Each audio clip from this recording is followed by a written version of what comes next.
Isaiah chapter 40 verse 31. Sabi po doon, "They that wait upon the Lord shall renew their strength. They shall mount up with wings as eagle. They shall run and not be weary, and they shall walk and not be faint." So meaning, ang sabi po doon, they that wait upon the Lord. Sa ibang translation, those who wait upon the Lord shall renew their strength. Sino bang naghihintay sa Panginoon? Sino ba ang naghihintay sa tinatawag na rapture? Because rapture is coming very soon. Amen? Ngunit sabi ng salita ng Panginoon, kung may nagsasabi sa inyo na this coming 2030, 2025, darating ang Panginoon, that's a lie. Amen? Dahil ang sabi ng Panginoon, walang nakakaalam, kundi ang kanyang ama lamang. But maramdaman po natin na malapit na po bumalik ang Panginoon. Rapture is coming. Amen? Hallelujah. Kaya sabi ng Panginoon, ang sabi ng salita ng Panginoon, ba't sinasabi kong Panginoong Jesucristo? Dahil ang sabi ng salita ng Diyos sa John 1:1, "In the beginning was the Word, and the Word was with God, and the Word was God." So ang Word of God is God. Revelation chapter 19 verse 13, His name is the Word of God. Ang pangalan pala ng ating Panginoong Jesucristo is the Word of God. So ang Panginoon nagsasabi, Isaiah chapter 40 verse 31, "They that wait upon the Lord shall renew their strength." Sa kasalukuyan tayo naghihintay sa pagbabalik ng Panginoon. Dahil talagang hindi sinungaling ang Panginoong Jesucristo, dahil sa ibabalik, talagang babalik ang Panginoon.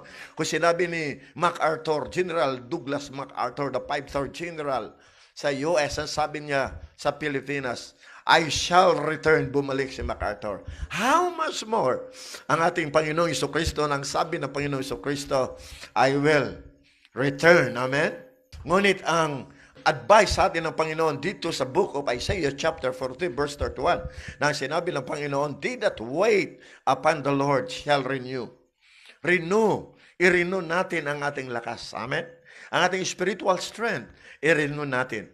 At ang sabi dito, "They shall mount up with wings as eagle, and they shall run and not be weary." So pag tayo daw ay, sabi mo, umakyat tayo na sama sa agila, kagaya ng isang agila.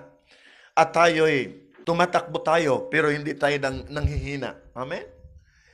Hinalin tulad ng Panginoon ng isang eagle. Eagle. Sa US, ang kanilang national bird ay ang eagle. Ngunit ang pinakamalaking eagle ay wala sa ibang bansa, nandito sa Pilipinas. Ang ating Philippine eagle ang pinakamalaki sa lahat. Giant ang ating Philippine eagle. Kung pupunta ka dyan sa Kalinan, makikita mo, lalaki ng mga eagle. So ngayon, bakit sinabi ng Panginoon na they shall mount up with wings as eagles? So kailangan tayong, hindi, pag naglilingkod tayo sa Panginoon, hindi pababa, kundi pataas. Amen? Kagaya ng isang agila. At ang sabi po doon, "They shall run and not be weary." So kailangan tayo'y tumatakbo sa race na hindi nanghihina at tayo'y lumalakad, no? They shall walk and not be faint, na hindi tayo nanghihina. So kagaya ng isang agila, praise God.